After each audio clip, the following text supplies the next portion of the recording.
আসসালামু আলাইকুম ভিউয়ার্স, চলে আসলাম আপনাদের মাঝে নতুন একটি ব্লগ নিয়ে। তো আজকে দুই বন্ধু চিন্তা করলাম আব্দুল্লাহপুর যাব। তো যাওয়ার যে রাস্তাটা খুব সুন্দর, দুই পাশে সবুজের ছড়াছড়ি। তো চলে আসলাম আব্দুল্লাহপুর।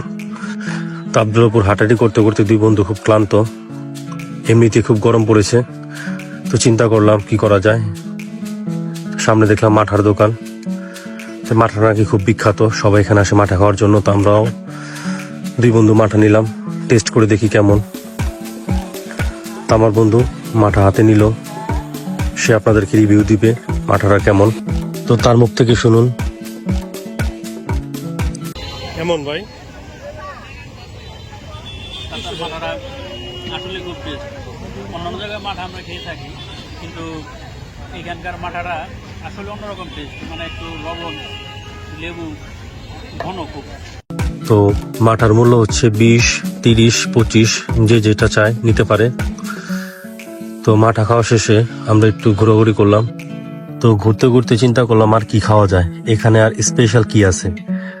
তো লোকমুখে শোনা যে এখানে নাকি কলিজা গিলা দিয়ে মুড়ি পাওয়া যায়। তো সেই মুড়ির দোকান খুঁজতেছি। খুঁজতে খুঁজতে একটু সামনে গিয়ে দেখলাম সেই আমির মামার সুস্বাদু ঝালমুড়ি। যেহেতু এটা খাওয়ার উদ্দেশ্যে আসলাম এখানে, তো আমরা এখন এখানে মুড়ি খাবো। তো এখানে নানান ধরনের জিনিস দিয়ে মুড়ি তৈরি করা হয়।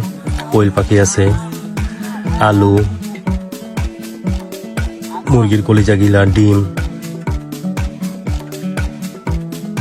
মুরগির মাংস, নানান ধরনের জিনিস দিয়ে উনি মেক করে থাকে। তো ওনার মুড়িটা নাকি খুব সুস্বাদু হয়, সেই জন্য এখানে আসা। তো আমার বন্ধু ও মুড়ি নিল, টেস্ট করলো। তো রিভিউ দিল মুড়ির টেস্ট নাকি খুব ভালো। তো এই ভাইয়ের স্পেশাল মশলাগুলো আছে, এগুলো দিয়ে উনি মুড়ি তৈরি করে থাকে। তো এখানে মুড়ির মূল্য শুরু হয় 30 টাকা থেকে 100 টাকা পর্যন্ত আছে। তো আপনি যেভাবে নেবেন, এখানে পার্সেল নেওয়ারও সুব্যবস্থা আছে। তো আপনি চাইলে পার্সেল নিতে পারবেন। তো আমরা দুই বন্ধু এখানে মুড়ি নিলাম, কলিজা মুড়ি, যথেষ্ট সুস্বাদু। তো দোকানটা যেহেতু খুব ভাইরাল, তো এর আশেপাশে জাস্ট ক্রাউডটা দেখেন, অনেক মানুষ এখানে দাঁড়িয়ে আছে। তো ভাই যথেষ্ট এক্সপার্ট, তো ওনার মুড়ি বানাতে বেশি সময় লাগে না। যেহেতু আমাদের মুড়ি খাওয়া শেষ, তো আমাদের এখন চলে যাওয়ার পালা। বাসার উদ্দেশ্যে রওনা দিব। উঠে পড়লাম একটি তেসলাতে চড়ে আশেপাশে পরিবেশটা দেখেন। বাসার দিকে আমরা রওনা দিলাম, যেহেতু আশেপাশের পরিবেশটা যথেষ্ট সুন্দর। তো বাঁ পাশে পদ্মা ওয়াসা পানি শোধনাগার, এখানে পানি ফিল্টারিং করে ঢাকাবাসীকে সরবরাহ করা হয়। তো আমাদের তেসলা গাড়িটা যথেষ্ট স্পিডে চলতেছে। তো আজ এই পর্যন্তই। আমাদের পাশেই থাকবেন, লাইক, কমেন্ট, শেয়ার করে আমাদেরকে আরো উৎসাহিত করবেন।